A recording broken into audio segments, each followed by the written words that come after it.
Nous avons encore le souvenir de ce que nous avons vu en 2011, où d'abord nous avons vu l'étendue des dégâts qui était important, les maisons détruites, complètement renversées sans dessus-dessous, mais un spectacle, je dirais, apocalyptique. Aussi, nous nous souvenons avec beaucoup de missions des sinistrés qui étaient dans des gymnases, qui étaient même le sol. On voyait bien dans leur regard la tristesse, la peine, la douleur de ceux qu'ils ont perdus. On voyait bien qu'il y avait des personnes qui n'avaient plus aucune nouvelle de leurs proches. On lisait dans leur regard aussi une forme d'interrogation. Et il y avait une certaine résignation. Parce que ce qui est arrivé, c'est l'impensable qui s'est produit. À ce moment-là, le monde même était sous le choc de ce qui est arrivé. Et le plus important, cette année-là, c'était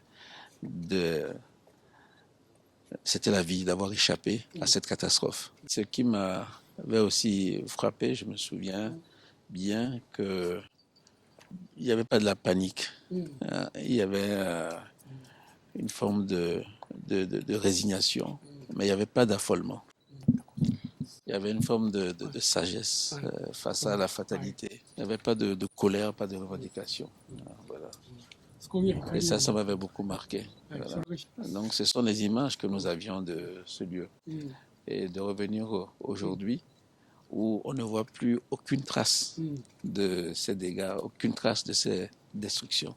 Donc on mesure l'effort qui a été fait pour réparer, pour reconstruire et pour renforcer.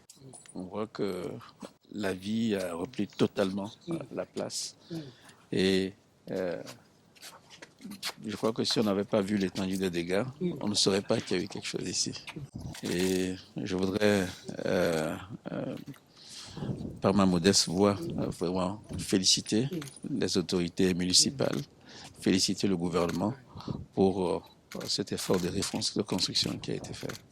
Je suis particulièrement impressionné qu'en 8 ans seulement, on a l'impression que tout a été reconstruit et de savoir que toutes les victimes ont retrouvé un foyer, sont logées et ont repris le cours de leur vie.